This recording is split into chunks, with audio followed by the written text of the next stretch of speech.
யார் குற்றம் இழைத்தானோ அவனை சேரில் உட்கார வச்சு குழந்தையோட பெற்றோரை ரூமுக்குள்ளே போட்டு அடித்து சமரசமாக போங்கன்னு சொல்கிற ஒரு காவல்துறை எப்படி விசாரணை சரியாக நடத்த முடியும்? அந்த பக்கத்து வீட்டுக்காரன் அந்த சதீஷ் என்பவன் அந்த குழந்தைய தொடர்ந்து பல மாதங்களாக சீரழித்திருக்கிறான். 10 வயசு குழந்தைங்க, யோசிச்சு பாருங்க. அந்த குழந்தையோட மோசமான பாலியல் சம்பவம் தொடர்பாக காவல்துறை சரியாக விசாரிக்கவில்லையே என்ற புகார்களும் விமர்சனங்களும் எழும்போது தமிழக முதல்வர் தலையிட்டு என்ன செய்திருக்க வேண்டும்? அந்த K4 ஆல் விமன் போலீஸ் ஸ்டேஷனில் இருக்கிற அத்தனை பேரையும் கூண்டோட சஸ்பெண்ட் பண்ணியிருக்கணுமா இல்லையா? இதுதானே ஒரு சிறந்த நிர்வாகிக்கு அழகு. மீண்டும் இந்த ஆட்சி வந்தால் இது போல எத்தனை குழந்தைகள் சீரழிக்கப்படுவார்கள் என்பதை நீங்கள் நினைவுபடுத்தி பார்க்க வேண்டும். அந்த குற்றவாளியை காப்பாற்றுறதுக்கு காவல்துறையே வேலை செய்து அந்த காவல்துறையை காப்பாற்றுறதுக்கு உச்சநீதிமன்றம் வரை தமிழக அரசு செல்கிறது என்றால் எப்படிப்பட்ட அவல ஆட்சி இந்த ஆட்சி என்பதை நீங்கள் மறந்துவிடக்கூடாது.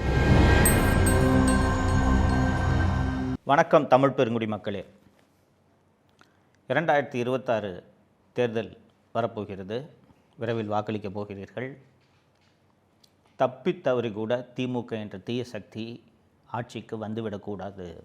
ஏதோ ஒரு ஞாபகத்தில் அல்லது இவர்கள் செய்யக்கூடிய வெற்று விளம்பரங்களை எல்லாம் பார்த்து சரி இந்த முறை ஒரு ஓட்டு போடுவோமே என்று நீங்கள் நினைத்து தப்பித்தவறி கூட வாக்களித்து விடக்கூடாது என்பதற்காகத்தான் இந்த 5 ஆண்டு கால அவல ஆட்சியில் நடந்த சம்பவங்கள் ஒவ்வொன்றாக உங்களுக்கு நினைவுபடுத்தி கொண்டிருக்கின்றேன். பல்வேறு பரபரப்புகள் காரணமாக, பல்வேறு அன்றாடம் வரக்கூடிய செய்திகள் காரணமாக நடந்த பல்வேறு விஷயங்களெல்லாம் நம்ம மறந்துடுவோம். அதையெல்லாம் நினைவுபடுத்துவதற்காகத்தான் நான் தொடர்ந்து உங்களோடு பேசி கொண்டிருக்கிறேன். வாக்குச்சாவடிக்கு செல்லும் ஒவ்வொருவரும் இந்த சம்பவங்களை எல்லாம் நீங்கள் நினைத்து பார்த்து விட்டு நீங்கள் வாக்களிக்க வேண்டும். நீங்கள் இந்த சம்பவங்களை எல்லாம் நினைவு கொண்டு பார்த்தீர்கள் என்றால் தப்பித்தவறி கூட திமுகவுக்கோ அதன் கூட்டணி கட்சிகளுக்கோ வாக்களிக்க மாட்டீர்கள் என்று நான் உறுதியாக நம்புகிறேன். அக்டோபர் 2024 சென்னை அண்ணா நகரில் ஒரு குழந்தை சம்மந்தமான ஒரு பாலியல் புகார் வருது. சம்பவம் ஃபஸ்ட்டு எப்படி நடக்குதுன்றதை பார்க்கலாம். ஒரு 10 வயசு பொம்பளை புள்ள குழந்தை, 10 வயசு குழந்தை. அந்த குழந்தையோட உடம்புல துர்நாற்றம் வீசுது. துர்நாற்றம் வீசின உடனே அவங்க அம்மா பக்கத்தில் இருக்க ப்ரைவேட் ஹாஸ்பிட்டல் கூப்பிட்டு போயிட்டு இந்த மாதிரிம்மா அப்படின்னு சொல்லிட்டு சொன்ன உடனே அவங்க இது ஒரு செக்ஷுவல் அஃபென்ஸுன்றதை தெரிஞ்சு கீழ்ப்பாக்கம் மருத்துவக் கல்லூரி மருத்துவமனைக்கு அவர்கள் அனுப்பி வைக்கிறார்கள். கீழ்ப்பாக்கம் மருத்துவக் கல்லூரி மருத்துவர்கள் இந்த குழந்தைய பரிசோதித்து விட்டு இந்த பெண் கடுமையாக பாலியல் வன்முறைக்கு ஆளாக்கப்பட்டிருக்கிறாள் என்பதை கண்டறிந்து உடனடியாக சைல்டு ஹெல்ப்லைன் மற்றும் காவல் நிலையத்திற்கு தகவல் தெரிவிக்கிறார்கள். Anna Nagar K4 all women police ஸ்டேஷன்லேருந்து ராஜி என்ற ஆய்வாளர் வருகிறார்கள். அந்த ஹாஸ்பிட்டலில் அந்த குழந்தையும் அவங்க அம்மாவும் இருக்காங்க. ஹாஸ்பிட்டலுக்கு போன இந்த இன்ஸ்பெக்டரு குழந்தையோட அம்மா கிட்ட நீ வீட்டுக்கு போய் இந்த பொண்ணோட ஆதார் கார்டெல்லாம் எடுத்துகிட்டு வான்னு சொல்லிவிட்டு அனுப்பிடுறாங்க. அனுப்பிட்டு அந்த மருத்துவ பரிசோதனைக்காக போயிருந்த அந்த குழந்தைய அந்த ஹாஸ்பிட்டல் வளாகத்திலே ஒரு லிஃப்ட்டுக்கு பக்கத்தில் வச்சு விசாரிக்கிறாங்க. என்ன நடந்துச்சுன்னு சொல்லு அப்படின்ட்டு. இப்படி விசாரிக்கிறத இவங்களே வீடியோவாக எடுக்கிறாங்க. யார்? இந்த இன்ஸ்பெக்டர் வீடியோவாக எடுத்துகிட்டு அதுக்கப்புறம் குழந்தை ஹாஸ்பிட்டலில் இருக்குது, ஸ்டேஷனுக்கு போகிறாங்க. ஸ்டேஷனில் அந்த குழந்தையோட அம்மாவும் இருக்காங்க, அப்பாவும் வந்துடுறாரு. இதற்கு நடுவே இந்த குழந்தையின் பக்கத்து வீட்டில் இருந்த சதீஷ் என்ற ஒரு 32 வயது நபர் ஒருவர் ஸ்டேஷனுக்கு வர்றாரு. அந்த சதீஷை சேரில் உட்கார வச்சுட்டு இந்த குழந்தையோட அம்மாவையும் அப்பாவையும் இந்த இன்ஸ்பெக்டர் அடிக்கிறாங்க. லாக்கப்பில் வச்சு அடிக்கிறாங்க, செல்ஃபோனை பிடுங்குறாங்க. இதற்கு பிறகு இந்த சதீஷுக்கு ஆதரவாக ஒரு 10-15 பேர் வந்து அந்த குழந்தையோட அம்மா மேலே புகார் கொடுக்குறாங்க. அது என்ன புகார் கொடுத்தாங்கன்னு தெரியல, புகார் கொடுக்குறாங்க. புகார் கொடுத்த உடனே இந்த குழந்தையோட அப்பாவை இந்த இன்ஸ்பெக்டர் அடித்து சமாதானமாக புகாரை வாபஸ் வாங்குன்றாங்க. அவங்க அப்பா கொத்தனார் வேலை செய்கிறவர். அடிக்காதீங்கம்மா, என் கை ஏதாவது ஆகிடுச்சுன்னா என்னால் வேலை செய்ய முடியாது அப்படின்லாம் சொல்கிறாங்க. இதற்கு நடுவே ஒரு வாரம் கழித்து அந்த குழந்தைய இந்த இன்ஸ்பெக்டர் விசாரித்த வீடியோ இருக்கு இல்லையா, இது சமூக வலைத்தளங்களில் வெளியே வருகிறது. அந்த பார்க்குறவங்க அதிர்ச்சி ஆகுறாங்க. 10 வயசு குழந்தை பாலியல் வன்முறைக்கு ஆளாக இருக்குது. அந்த குழந்தையை இந்த மாதிரி ஹாஸ்பிட்டல் காரிடாரில் வச்சு ஒரு இருட்டான இடத்துல வச்சு விசாரித்து அந்த வீடியோ எப்படி வெளியில் வருதுன்ற விஷயம் சமூகத்தை பரபரப்பாக்குகிறது. பரபரப்பான உடனே நீதிமன்றத்தில் பொதுநல வழக்கு தாக்கல் செய்யப்படுகிறது. அது மாண்புமிகு நீதியரசர் திரு எஸ்.எம். சுப்பிரமணியம் அவர்கள் அமர்வில் விசாரணைக்கு வருகிறது. வந்த உடனே என்னதாயா விசாரிச்சிங்கன்னு சொல்லிட்டு கூப்பிட்டு காவல்துறை இதெல்லாம் கேட்ட உடனே நாங்கள் எல்லாத்தையும் கரெக்டாக விசாரிச்சிருக்கோம், காவல்துறை மீது எந்த தவறும் இல்லை.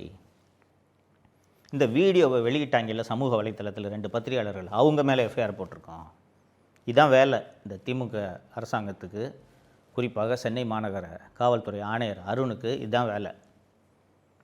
அந்த வீடியோ எப்படி வெளியில் போச்சுன்றதை தான் நீங்கள் ஆராயணும். அந்த இன்ஸ்பெக்டர் விசாரிக்கிறாங்க, இன்ஸ்பெக்டர் விசாரிக்கிறத யார் வீடியோ எடுக்க முடியும்? இன்ஸ்பெக்டர் தானே எடுக்க முடியும். அந்த இன்ஸ்பெக்டர் மீது நடவடிக்கை எடுப்பதற்கு பதிலாக சம்மந்தப்பட்ட பத்திரிகையாளர்கள் 2 பேர் அவர்கள் மீது எஃப்ஐஆர் பதிவு செஞ்சுருக்கோம் என்று இந்த விவரத்தை நீதிமன்றத்திடம் சொல்கிறார்கள். நீதிமன்றம் எல்லா ஆவணங்களையும் பரிசீலித்து பார்த்துவிட்டு குழந்தைகள் தொடர்பான வன்முறையை எப்படி கையாள வேண்டும் என்று போக்சோ சட்டம் தெளிவாக சொல்லியிருக்கிறது. ஒவ்வொரு ஸ்டேஜிலையும் எப்படி அந்த குழந்தை பாதுகாக்கப்பட வேண்டும் என்பதை தெளிவாக சொல்லியிருக்கிறது. ஃபஸ்ட்டு அந்த குழந்தைய நள்ளிரவில் தாயார் பக்கத்தில் இல்லாமல் தனியாக விசாரித்ததே தவறு. சைல்டு ஹெல்ப்லைன் ஆஃபீஸர் இருக்கணும், கார்டியன் இருக்கணும், இல்லை பெற்றோர் இருக்கணும். இவர்கள் இருக்கும்போது தான் அந்த குழந்தையை விசாரித்திருக்க வேண்டும். மாறாக அந்த குழந்தையை தனியாக வைத்து விசாரித்ததோடு அல்லாமல் அந்த குழந்தையை ஆய்வாளர் மிரட்டி இருக்கிறார் என்பது நன்றாக தெரிகிறது. காவல்துறையில் இருக்கிறவங்களுக்கு, குறிப்பாக சென்னை மாநகர காவல்துறையில் இருக்கிறவங்களுக்கு போக்சோ சட்டத்தை எப்படி கையாள வேண்டும், போக்சோ குற்றங்களை எப்படி விசாரிக்க வேண்டும்ன்றது தெரியுமா தெரியலையான்றதே எனக்கு சந்தேகமாக இருக்குது. இதுவரைக்கும் காவல்துறை செய்திருக்கக்கூடிய அந்த விசாரணை எல்லாத்தையும், ஆவணங்கள் எல்லாவற்றையும் நான் பரிசீலித்து பார்த்தேன். போக்சோ வழக்கை விசாரிக்கிறதுக்கு இந்த காவல்துறை லாயக்கே இல்லைன்ட்டு நான் முடிவுக்கு வருகிறேன் அப்படின்னு சொல்லி உடனடியாக அந்த வழக்கை சிபிஐ விசாரணைக்கு மாற்றி சென்னை உயர்நீதிமன்றம் உத்தரவிடுகிறது. தோழர்களே, இதில் ஏதாவது தவறு இருக்கா? அண்ட் இன்னொன்று, அந்த தீர்ப்பிலேயே நீதிமன்றம் முக்கியமான ஒரு விஷயத்தை குறிப்பிடுகிறது. இந்த மாதிரி இந்த வீடியோவை வெளியிட்ட பத்திரிகையாளர்கள் மேலே வழக்கு பதிவு செஞ்சுருக்கோம் அப்படின்னு சொன்னதுக்கு, ஊடக சுதந்திரத்தில் இப்படி தலையிடக்கூடாது, அந்த வீடியோ அவர்களுக்கு எப்படி சென்று சேர்ந்தது என்று அந்த வீடியோவை லீக் பண்ணவங்க மேலே தான் நீங்கள் நடவடிக்கை எடுக்கணுமே ஒழிய பத்திரிகையாளர்கள் மீது நடவடிக்கை எடுப்பது என்பது ஊடக சுதந்திரத்தை நெருக்கும் ஒரு விவகாரம், ஊடக சுதந்திரத்தை பறிக்கும் ஒரு விவகாரம் என்று நீதிமன்றம் அந்த தீர்ப்பிலேயே சொல்லியிருக்கு. சரி நண்பர்களே, நீங்கள் பார்த்தீங்க, இப்போ இந்த சம்பவத்தெல்லாம் சொன்னேன். 10 வயசு குழந்தை, அந்த பக்கத்து வீட்டுக்காரன் அந்த சதீஷ் என்பவன் அந்த குழந்தைய தொடர்ந்து பல மாதங்களாக சீரழித்திருக்கிறான். 10 வயசு குழந்தைங்க, யோசிச்சு பாருங்கள். ஸோ காவல்துறை இதை ரொம்ப பக்குவமாக விசாரித்து உடனடியாக அந்த குற்றவாளியை கைது செய்திருந்தால் யாருமே இதை பற்றி விவாதிக்க போகிறதில்ல, இல்லைங்களா? நீதிமன்றமும் இதை சிபிஐ விசாரணைக்கு மாற்ற வேண்டிய தேவை என்ன இருக்குது? யாரும் இதை சிபிஐ விசாரணைக்கு மாற்றியிருக்க போவதில்லை. ஆனால் இந்த விசாரணை எப்படியெல்லாம் நடந்துச்சுன்றதை நம்ம பார்த்தோம். யார் குற்றம் இழைத்தானோ அவனை சேரில் உட்கார வச்சு குழந்தையோட பெற்றோரை ரூமுக்குள்ளே போட்டு அடித்து சமரசமாக போங்கன்னு சொல்கிற ஒரு காவல்துறை எப்படி விசாரணை சரியாக நடத்த முடியும்? இந்த காரணத்தினால் தானே சென்னை உயர்நீதிமன்றம் சிபிஐ விசாரணைக்கு உத்தரவிட்டிருக்கிறது. சிபிஐ விசாரணைக்கு ஏன் உத்தரவிடுகிறோம் என்பதற்கு ஒரு மிக விரிவான காரணங்களை நீதிபதி அந்த தீர்ப்பில் எல்லாம் எழுதியிருக்கிறார், இல்லைங்களா? சரி, சிபிஐ விசாரிச்சுட்டு போட்டுமே, இதில் என்ன தப்பு இருக்குது? சிபிஐ தானே, அதுவும் ஒரு ஏஜென்சி தானே. விசாரிச்சுட்டு யார் இதில் தப்பு பண்ணியிருக்காங்களோ அவர்கள் மீது தானே சிபிஐ நடவடிக்கை எடுக்க போகிறது. ஆனால் சென்னை மாநகர காவல்துறை என்ன செய்தது தெரியுமா? பல லட்சம் ரூபாய் செலவு செய்து சென்னை உயர்நீதிமன்றம் பிறப்பித்த இந்த உத்தரவுக்கு எதிராக உச்சநீதிமன்றம் சென்றார்கள். உச்சநீதிமன்றத்துக்கு போய் இந்த வழக்கை சிபிஐக்கு மாற்றக்கூடாது, சென்னை காவல்துறை மீது எந்த தப்புமே இல்லை, நாங்களே விசாரிக்கிறோம் என்று ஒரு வாதத்தை முன்வைக்கிறார்கள். உச்சநீதிமன்றம் சிபிஐ விசாரணை வேண்டியதில்லைன்றதை நாங்கள் ஏற்றுக்கிறோம், ஆனால் சென்னை காவல்துறை இதை விசாரிக்கக்கூடாது, சென்னை காவல்துறை எந்த முறையில் விசாரித்திருக்கிறது என்பதை உயர்நீதிமன்றம் தனது தீர்ப்பில் தெளிவாக பதிவு செய்திருக்கிறது.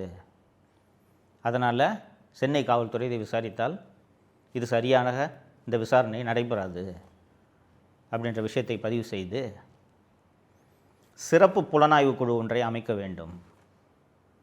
அந்த சிறப்பு புலனாய்வு குழு தமிழகத்தைச் சேர்ந்த ஒரு 7 ஐபிஎஸ் அதிகாரிகளோட பட்டியலை கொடுங்கன்ட்டு தமிழக அரசுக்கிட்ட கேட்டு வாங்கி ஒரு 3 ஐபிஎஸ் அதிகாரிகளை தேர்ந்தெடுத்து அந்த சிறப்பு புலனாய்வு குழு இதை விசாரிக்க வேண்டும். சிறப்பு புலனாய்வு குழு நடத்தும் விசாரணையை சென்னை உயர்நீதிமன்றம் மேற்பார்வை செய்ய வேண்டும் அப்படின்ட்டு உச்சநீதிமன்றம் அந்த உத்தரவை மாடிஃபை பண்ணாங்க. சிறப்பு புலனாய்வு குழு விசாரணையை தொடங்கியதும் அந்த வீடியோ எடுத்து அந்த வீடியோவை ரிலீஸ் பண்ணாங்கல்ல காவல்துறை ஆய்வாளர் ராஜி, அவர் கைது செய்யப்பட்டார். இப்போ சென்னை மாநகர காவல்துறை இதை விசாரித்திருந்தால் அந்த ஆய்வாளர் கைது செய்யப்பட்டிருப்பாரா? நீதிமன்றம் மேற்பார்வை செய்யவில்லை என்றால் அந்த ஆய்வாளர் கைது செய்யப்பட்டிருப்பாரா? அந்த ஆய்வாளர் தானே இதில் முதல் குற்றவாளி.